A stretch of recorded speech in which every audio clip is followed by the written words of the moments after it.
Kıymetli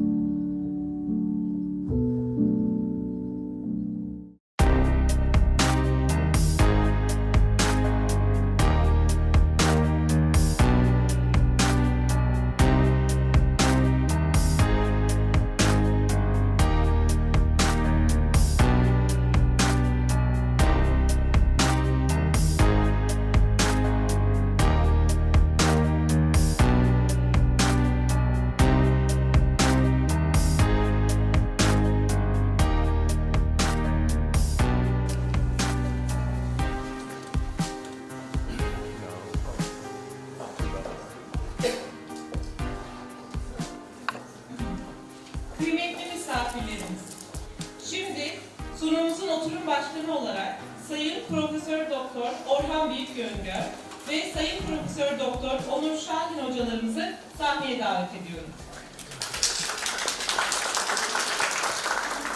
Dear guests, I hope you enjoy your meal. I would like to invite, as chairs of the second session of today, Professor Orhan Büyükgöngör and Professor Onur Şahin. Hocam söz sizlerin. Good afternoon to everyone present here for the fifth national philosophic meeting. Now, in this session, in this invited speaker session, I want to introduce you Professor Michael Probert. In short, Professor Mike, as he wants, Professor Mike, to present his talk about beyond aspects of standard laboratory diffraction experiments. Before I invite him, I want to introduce him in brief, shortly. Then I will invite him. Please. Thank you. No, moment. Ben de şeye uyayım. Türkçe hemen söyleyeyim. Oradan seyrederken Türkçe söylüyorlar. Bugün ilk oturumda davet konuşmadığımız Profesör Mike. Standart laboratuvarı kırınım deneylerinin arka planı, arkasında ne var ne yok, seviye antarken arkasında ne oluyor konusunda bir konuşma yapacağız. Önce Onur hocamız çok kısa bir danıştırma yapacak, ondan sonra kendisine sahneye davet edeceğiz. Professor Michael Probert asked for only a brief introduction. Professor Probert graduated from Oxford University in 2001, completed his PhD in Durham in 2005, and moved to Newcastle University in 2013. Now I want to invite Professor Probert to give his presentation. Thank you.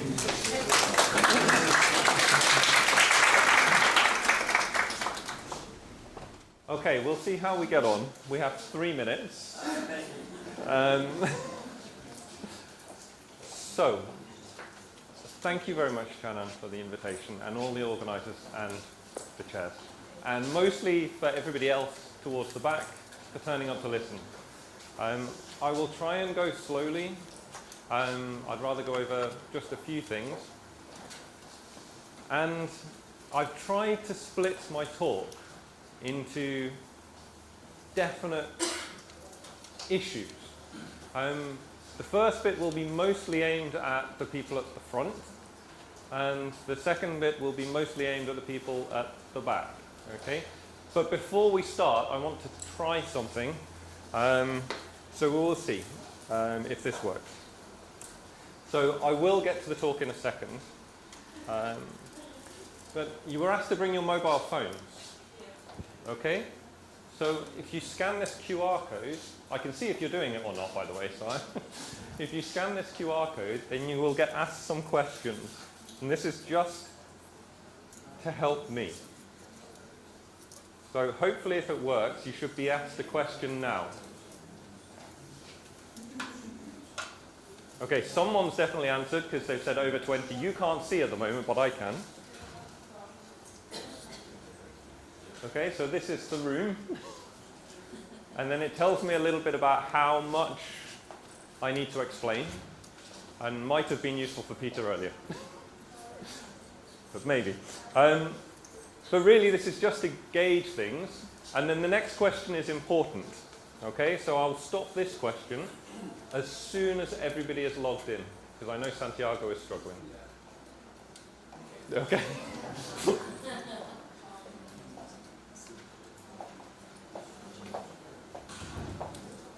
So the most important question. Have you ever made a mistake? Yes. Oh! Who is this? So, just remember this for the second half of the talk. Okay? And then I will ask one more question, and this is because I know that English isn't the native language of a lot of people in the room, or the first language. So do you have any questions? I will leave this running through the session. So if you have any questions, you can type them on your phone, and then I will be able to see them. Okay? At least I hope I will. So if you have a question, you can ask it via your phone rather than having to ask it out loud. And I think this is kind of nicer for you. It makes it less intimidating. Okay? So we'll get back to the talk. Okay? So maybe the best thing to start with is where I'm from. And for those of you who don't know, Newcastle is quite northern in the UK, or at least in England. And when I moved there, I had a relatively strong aim to develop a diffraction facility that went beyond normal conditions. In fact, to go closer to those conditions found at central facilities like a synchrotron or a neutron beamline. This has got slightly amended over the recent times. So rather than just doing this now, where we do experiments that are beyond normal conditions, we also offer a crystallization service for samples that are very challenging. And those crystallizations can be done with just a few milligrams of material. We don't need large quantities. So this is kind of changing the face of crystallization, and it's doing it very well. This is the current diffractometer setup we have and the robots for crystallization.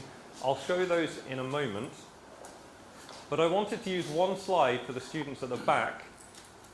I've been a student a long time ago now, but I know how intimidating groups are in an environment like this. And I want you to all realize we're all standing on the shoulders of giants within the field. So to do this, I plotted out my academic family tree. So this is my PhD supervisor, and I can go directly back to Bragg through supervision. Okay?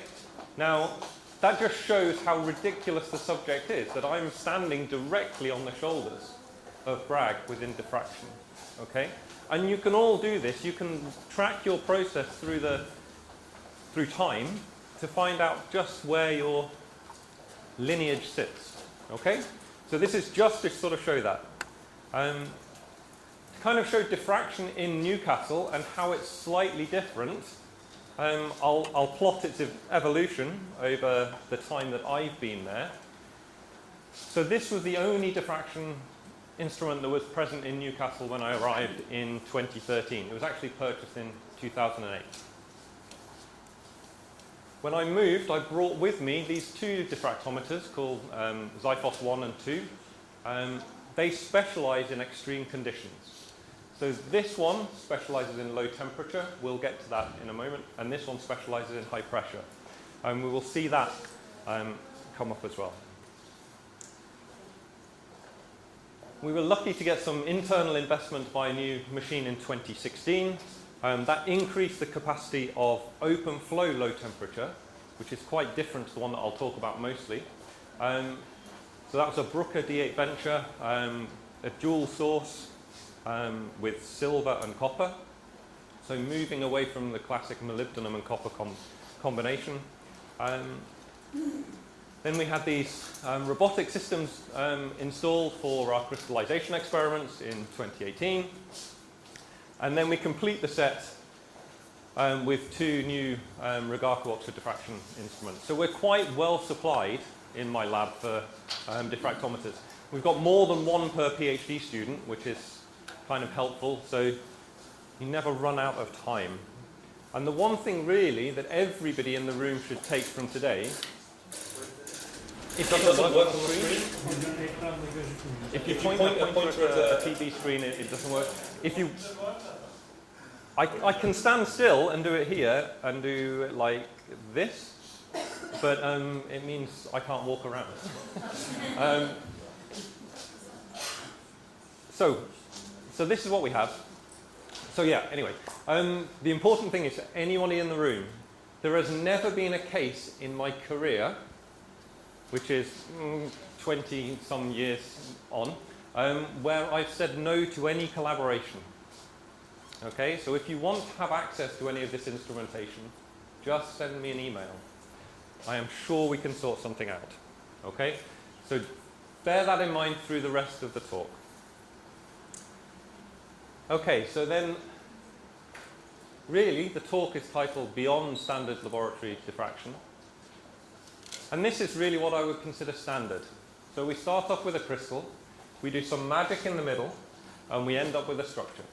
Okay? Now, how much you understand in the middle differs greatly from person to person.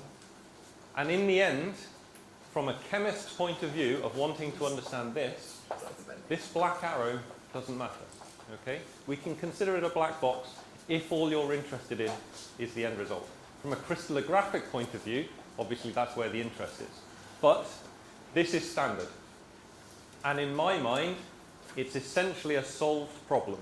There are issues that Peter went through earlier, where you have disorder or something within the structure which is problematic, and then it becomes a little bit more tricky. But in principle, going from a good crystal with a sensible diffractometer, you can get to a good result. And you really don't need to know very much to do that anymore. You used to. When I started, the first images actually I took in Durham when I started my PhD still were on Polaroid film. The longest data collection I did took 6 months. That same data collection now will take about 6 minutes. Okay, so there's a complete change. So really, what do we mean then by going beyond standard experiments? And I'm going to grandly show it like this. Okay? So it's materials that operate outside of normal conditions. Okay? And normal here is quite a wide range. So we'd maybe consider it as maybe liquid nitrogen temperatures. But if you have materials that go into space, the average temperature in space is 3 Kelvin. So that's significantly below liquid nitrogen. But what about if you want to study materials under very high pressure? So in at least the shallow part of the core, just below the crust. This is also possible in the home lab, if you have the right instruments. Even more so, what about this, where you've got a liquid? All right. Now we can do pair distribution analysis. That is definitely an emergent technology which is becoming stronger. But if we start off with a material that is a liquid, without going through classical crystallization, can we analyze it with X-ray diffraction? So the problem here, obviously, no crystal, no diffraction, no structure. And this is going to form the second half of the talk. Okay? So let's just look at standard low temperature equipment for a moment. The Oxford CryoStream, so a liquid nitrogen temperature cryocooler, has been around for a very long time. It's essentially a perfected mechanism for maintaining temperatures between 80 Kelvin and about 450 Kelvin. Okay, this is the absolute workhorse of modern diffraction. And then you have two open flow devices to get to lower temperatures, one of which is a Helix from Oxford Cryosystems, and the other one is a HeliJet from Oxford Instruments, I think. Both of those use helium open flow, and both are very expensive to run, and increasingly expensive to run. When I started my PhD, it would cost around about £30, so that's 40 euros. I know the conversion into lira is about 40 times, is it? So maybe 120 lira. So for one experiment, and an order of magnitude more if you were using a HeliJet. That's now gone up to around about £1,000, so 4,000 lira to run one experiment with open flow conditions, purely because of the price of helium increasing. So these have almost become financially unviable for most labs. Okay, we do have one of them, but we don't use it. But these also have a base temperature which is still significantly above the temperature in space. It's very nice that someone wants to work in Newcastle, just to show I can see the questions. And when did I start in crystallography? I started during my 4th year of undergraduate in David Watkins' lab in Oxford in 2000. So these don't get you anywhere near the temperatures that I wanted to for space exploration. Okay, so what do we want to do? What do we have to do if we want to go below 10 Kelvin? Well, we have to do something far more difficult, actually. So instead of an open flow cooling system where the gas is blown over your sample, you use conduction cooling through the end of a closed instrument. Okay, so the sample is maintained inside a vacuum, and then you cool it down through conduction. This is just one of many types of this. Okay, the problem is this head weighs around 17 kilos. And you need to position that as precisely as positioning your crystal on an ordinary goniometer. That means you can't use a standard goniometer from Bruker or Rigaku or Stowe. They can't carry the weight, which is good because it makes it fun. You have to build your own diffractometer. So that's what we did. We ordered circles from Huber. We integrated it with a source and detector from Bruker. And we could then successfully collect data down to a base temperature of 2 Kelvin. So we were below space. Okay? The source is very bright. It's actually been changed now from the original, but it's still very bright. But it does come with issues. Here is our sample outside of the vacuum chamber. Normally, we would have cans on the outside to maintain the vacuum chamber. Okay? So to show you what that looks like as a schematic, it's a little bit like this. Here's our sample, small number of microns really. Beam comes in and then has to get through all of this external chamber. So we can see that in a diagram where we have X-rays coming in, they have to penetrate the outside vacuum chamber. Then we're inside a vacuum, then we have to go through a radiation shield because the temperature is so low that the black body radiation from this shield warms our sample. So we have to have this section in that is cooled by a different station. Then our sample, then the X-rays that mostly don't interact with our crystal, most of them go straight through. They then hit the wall of the chamber at the back, and again, before hitting a beam stop. Now that means you have a lot of diffraction in your data that has nothing to do with your sample. So this would be what your diffraction would look like without the chamber on. This is it with the chamber on. You have to find your diffraction peaks in amongst all of this mess. Now this is a real problem. You have serious issues trying to extract data, and the quality of that data is significantly lower than you really want. And it's because of these impact points. So we set about trying to improve that and actually get to a better result. I'll essentially cut to the chase. What we did was put a magnet system with a small car inside the external can, and then redevelop the internal can to be made out of a conducting material that didn't interact very well with X-rays. And then we put the beam stop critically inside the vacuum chamber. Okay? So now our X-rays come in, scatter from the front side is blocked by this little car. It doesn't interact very strongly here or here, so we don't get too much diffraction. And then it never hits the back wall because we have a ball bearing that runs around inside as a beam stop. So then you can see the quality change of the data. Okay, so to remind you, this is where we were. We go from this to this. Perfect. It's not perfect, but it's actually a lot better. And what that means is you can study samples that are smaller, and most critically, you can study samples that have more subtle transitions, things that are hard to find if your data are contaminated. So we'll just do a couple of examples before moving on to something more targeted to the students. So if you have a system like this, very similar to some of the setups that Peter showed earlier, where there's a disorder in one of the sections, this is clearly just rotating freely and there's no constraint on it. Okay? If you refine the occupancies of these positions, they refine out to a 50-50 mix.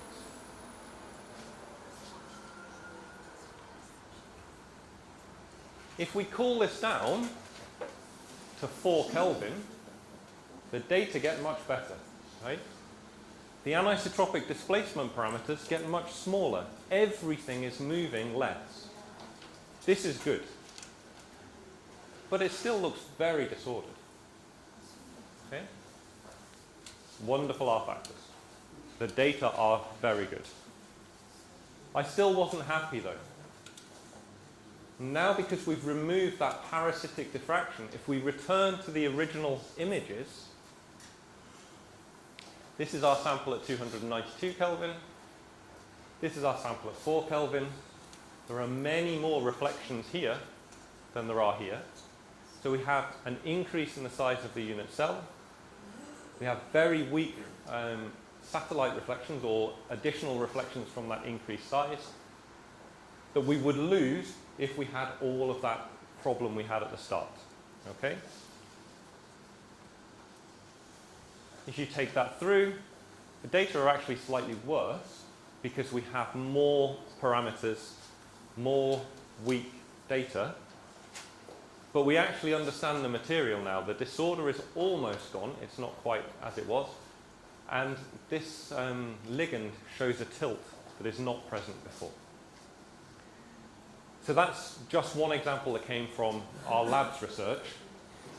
We were also contacted by someone about this material, where the distances between the metal centers had been proposed by DFT and by Cotton that the distances should alternate. It should be long, short, long, short, long. But the published data from the crystallography said they were all the same. It wasn't until we analysed the data very carefully, without all of that background scatter, with all of the thermal motion reduced by measuring at 4 Kelvin, we could actually separate out what was happening. It was a very complicated case. If anyone wants to talk about it, I will do. But I think for the moment we'll skip it because it's quite involved. But it does mean we can chase down structure solutions for things that have previously been either impossible to measure or have given incorrect results. Okay? So that's low temperature, and it works well. It's ultra low temperature, really. So what about high pressure? Okay, so this is a single grain of salt in between two diamonds. Obviously, if you push those diamonds together, the salt will just get crushed, disintegrate. But this is the only way you can see what's inside the sample. Okay? Normally, there is something else in the way. So normally, the experiment looks like this. You have a gasket which holds your sample in place, some material to transmit the pressure onto your sample. For those paying attention later, you need to have a ruby installed to be able to measure the pressure. And then you compress the whole thing by pushing these two diamonds together. Okay? And that allows you to get to very, very high pressures. With your little finger, you can get to pressure higher than at the bottom of the Mariana Trench. Okay? So the deepest part of the ocean, you can be at higher pressure just using your fingers. Very, very easy, yes. Your sample is organic or? It can be organic, inorganic, it makes no difference. The only difference really is that organic materials don't withstand as much pressure. Yes. But they still withstand a lot. They really do. So to kind of, we'll actually demonstrate this. From an inorganic point of view. If you take this metal organic framework, this was the first sample we looked at, and it's still a very good one. Compression results in an expansion in one direction. Okay? So when you squash the material, it gets bigger. Now it only gets bigger in one dimension, but it gets bigger. Now that's strange. This is negative linear compressibility. And you can consider it like a wine rack. So when you have a wine rack where your bottles sit in the holes, if you sit on that wine rack without any of the wine there, it will squash like this. That direction increases and this one goes down. Okay, so this is an example of where an inorganic material does do this. And you can follow the pressure and the changes in the cell volume, the axes, all of the transition is there. These results are very easy to obtain. It's really hard to stress how much you can do this work. There's one poster up. It's a nickel complex, a one-dimensional chain. I don't know whose structure it is. You should definitely consider looking at that structure with high pressure because there is nothing to stop that doing something interesting. There is very weak interactions in one direction. I would imagine it would do something very, very interesting. So generically, we can do high pressure work. From an organic point of view, we can do this on drug molecules. That's very important because almost every drug you take has been through a pressure cycle. When you put drugs into a tablet, they're pressurized. If the drug undergoes a transition when you pressurize it, then you have problems. Its bioavailability might reduce because its form might change. So it's very important to study these things. But something that's more of a fun game for me, I guess, is doing in situ crystallizations of liquids. So this is the bottle of water being poured out. Okay? And this is really where things change from the front of the room to the back. Okay? So we're going to use high pressure and low temperature to induce crystallization. We're going to go across the liquid to solid phase boundary to induce crystallization to allow us to study the material in the solid phase and get all of the molecular parameters out. From a low temperature point of view, we will do this inside a capillary, so we get the crystals growing down. It's harder to see here, but they are there. From a high pressure point of view, it's very nice to look at. You get a multicrystalline phase, you reduce the pressure so that most of it returns to the liquid phase until you have a single crystal left, and then by incrementally increasing the pressure, you can grow the size of the crystal inside the pressure cell. Okay? There is some scientific merit in this, but mostly it's just fun. These are beautiful pictures. So we'll go through a couple of examples. Okay? I should say, before anyone complains, I shamelessly stole this from a paper by Francesca Fabiani because the picture is so good.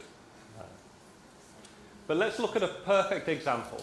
So a very, very simple organic molecule. Okay? This is a liquid under ambient conditions. And if I apply pressure to this, yes? It starts as a liquid. So at ambient conditions, this is a liquid. And then I'm going to crystallize it by cooling it down and by squashing it. Okay? And then we're going to get two different crystal structures. So we have the low temperature crystallized form and the high pressure crystallized form. And they are very different. It's very clear that the molecular interactions in this form and this form are different. And this is because at high pressure, space dominates everything. It's trying to be the most condensed phase it can be. At low temperature, it's trying to maximize the intermolecular interactions. So there are more interactions here, and they are slightly stronger. Okay?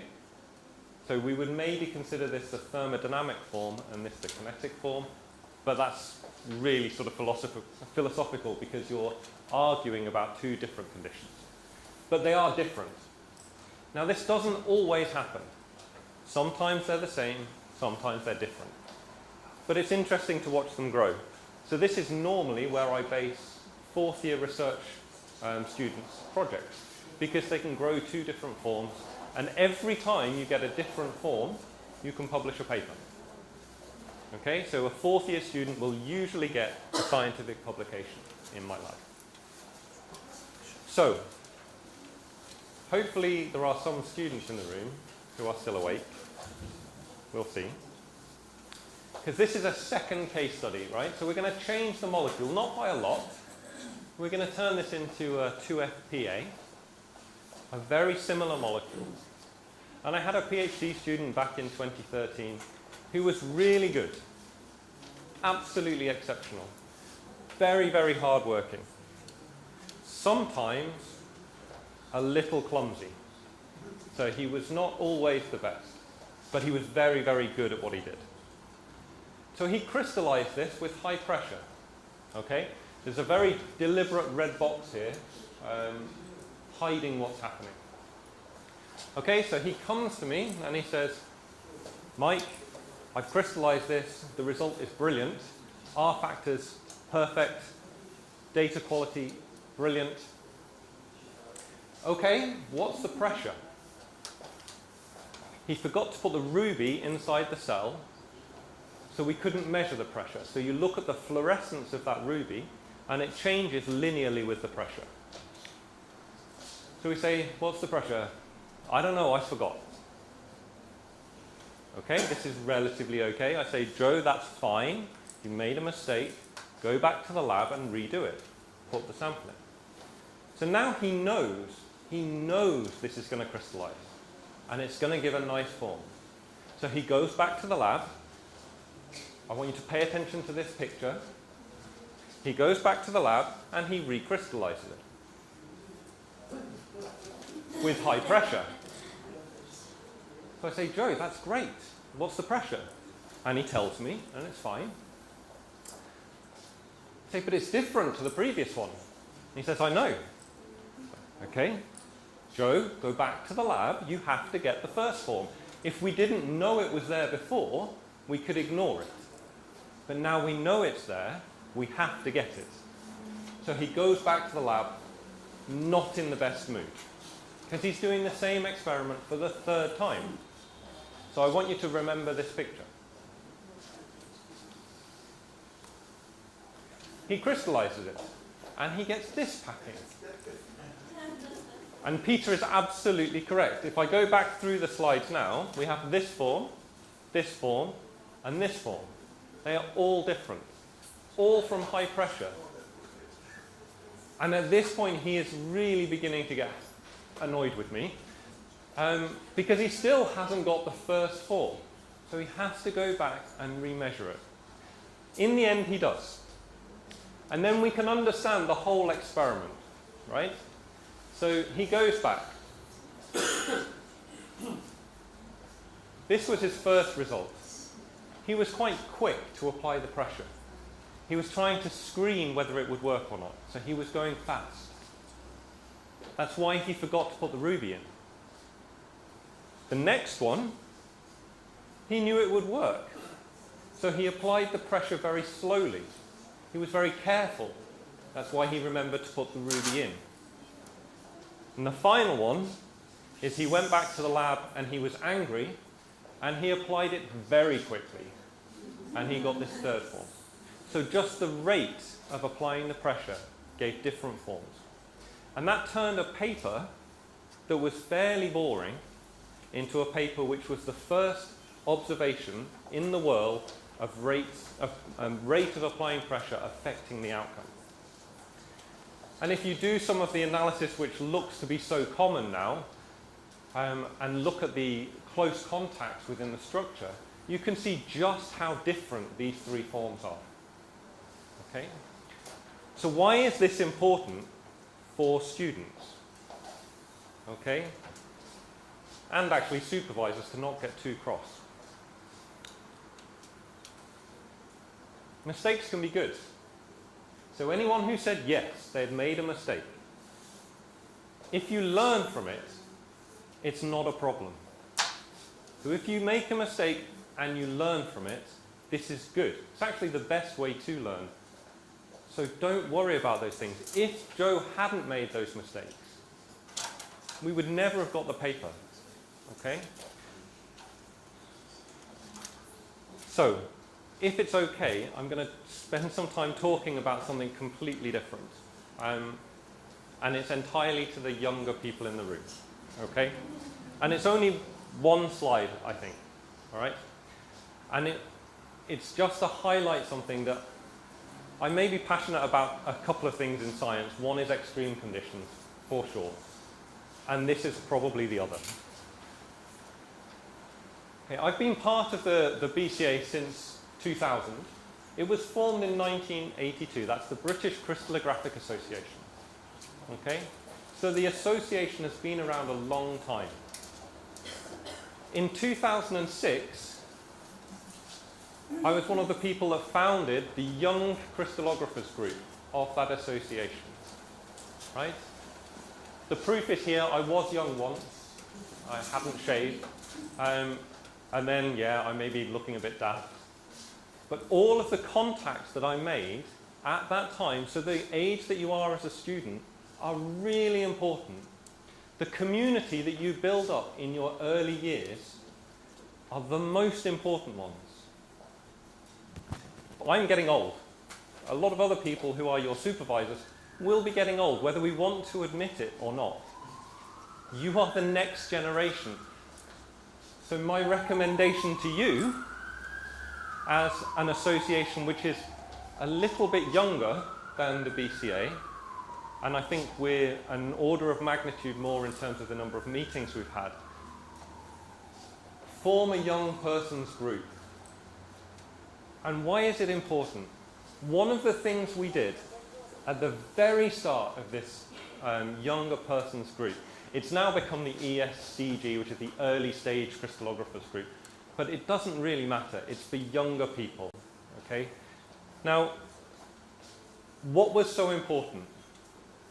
For anyone who stood at the front and talked to a room of people who you don't know, or worse, you stand up and you talk in front of your supervisor, and you're worried about being wrong, or making a mistake, or not being perfectly clear, one of the things we did in this group was made a session at every meeting where the old people were not allowed. They could not turn up. It was for young people to talk to other young people and practice presenting without the pressure of the old people in the room. I cannot stress how good that is for practice. In the end, we allowed the older people to come in, but we forbid them from asking questions. So the nerves go away. You can stand at the front and talk in front of people with a confidence that you don't have to worry about your supervisor criticizing what you've done. Okay? They should never do that anyway. It should always be a learning experience. But this is so important, and I think it ties in with the IUCR's ideals around this. And I know that after we formed this group in the UK. There is an equivalent at the ECA, and maybe the IUCR is moving in that direction as well. So I really do feel strongly that if you are starting out your career in crystallography, whether it's in physical or biological or chemical space, it doesn't matter. We never distinguished between that. We were just a community of young crystallographers.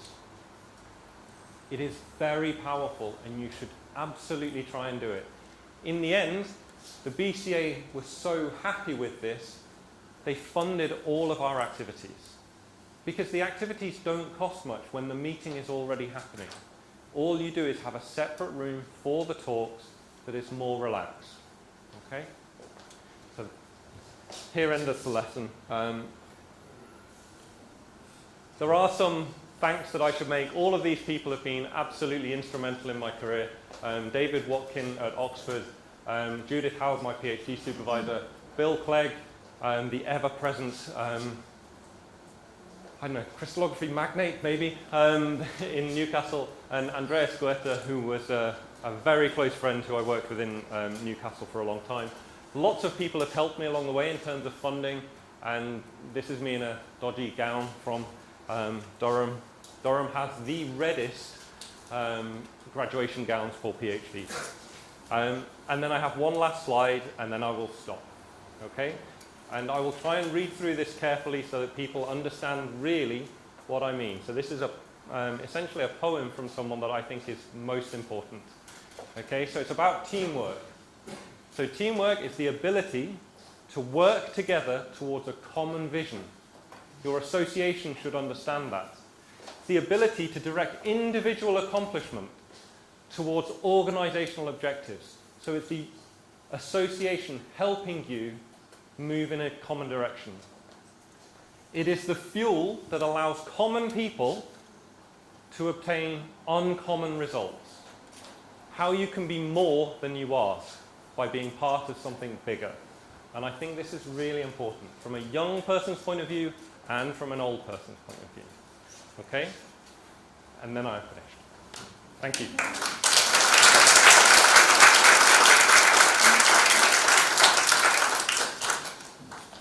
Thank you, Professor Mike, for this clear and presentation.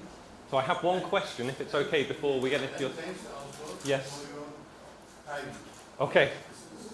It's okay. Is there any question? So there is one question that someone's asked. They said, did I make a big mistake in my last experiment? Yes. And how did we figure out it's the lowest or optimal temperature for the sample environment? I have to know which experiment that was. So it's a temperature one. So maybe it was this one. So the original data for this were not measured by my group. They were measured by a group in the Far East. I won't name them because it's not fair. But the data, when we originally solved it, so when we collected data on this compound as well, we got the same result. It was just the wrong result. It was the result that the programs told us the answer was. And this is the one problem. So if I go back to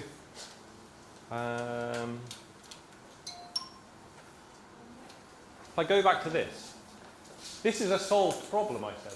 There is no problem here if you want to do this. Unless the black box fails. If the black box gets it wrong and you don't know what's happening here, then you have a problem. Okay? And that's essentially what happened with that compound. The software processed the data assuming the answer. The metric symmetry of the system looked like it was tetragonal. It wasn't. It just looked like it was. And that caused all of the problems further down the line. So you have to look at your data very carefully. I'll happily go through that, but I think it's for a longer discussion. Okay, have I got any more questions? Someone saying thank you. And that's about it. Yes, that's all the questions I have here. I have a Yes. question. For your sample, you change the pressure 3 different ways. Yeah. End of the pressure all the same or not? So I took that slide out. It's a very good question. So the pressure was almost identical. And furthermore than that, if you change the pressure afterwards, the compressibility of those different forms was almost identical over a big pressure range. So it really was just the rate of application. They were all within 0.1 kilobar. This is within the experimental error. So yeah, they were all basically the same. Does it change the space to or? Yes. Yes, space groups are all different. Yep. Yep. There was another question. Sorry, I'm stealing your job. I would like to think it's a little bit representation.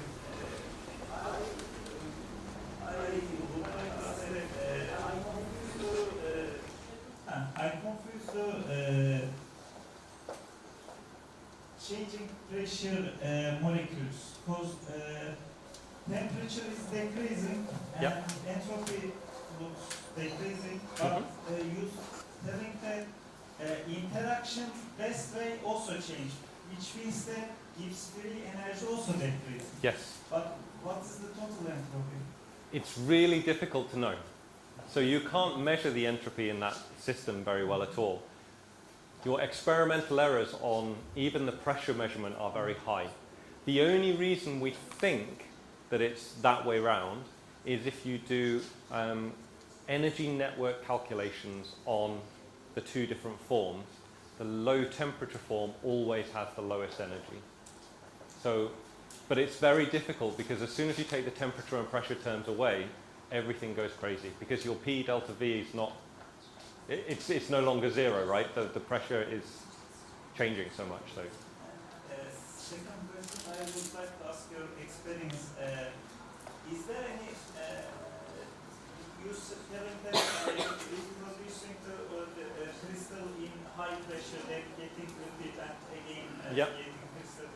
Is that change the disorder? There was no disorder in this. I mean, did you try that kind of material? I mean, do you have that kind of experience? Yes. So between these, there is no disorder present. Yes. Okay. Often you can almost compare high pressure and low temperature as it impacting the structure in the same way. So if you have dynamic disorder, if something is rotating, if you apply pressure to that system, the rotation will slow down in the same way as if you cool it down. So you can reduce disorder by applying high pressure as well. Yes. Okay. Yes. Yep. So the magnitude of the pressure that we can reach really depends on how cavalier you want to be with the diamonds. So if you don't mind about breaking the diamonds, you can go up to 100 GPa. Okay, so 1,000 kilobar. What you will find though is almost all organic materials do everything they're going to do by the time you reach 30 kilobar, which is still an awful lot of pressure to maintain, right? In a tableting process, you actually only go up to a pressure of around about 6 bar. So it's much, much lower. But it's a good way to explore things. Okay? Okay? I have a comment, if I may. George Sherrick, my PhD advisor, used to praise his students by saying, he's making the right mistakes. So I want to add to that slide, I agree entirely with mistakes I wanted about the algorithm. When George said about something, he's making the right mistakes, that was a positive thing and was a compliment. Make your mistakes. Make your mistakes, definitely.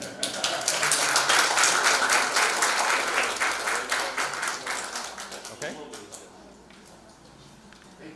Thank you.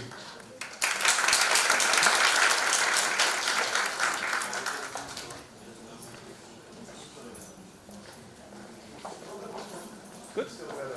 Yeah, I need to take it off.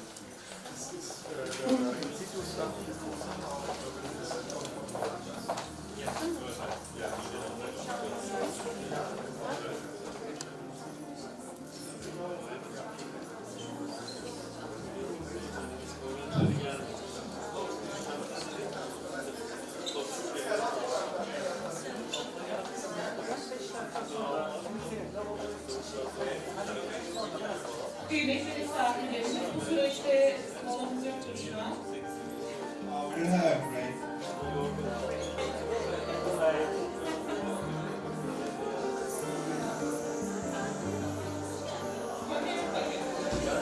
Sayın hocamıza konuşmasından ötürü teşekkür ediyoruz.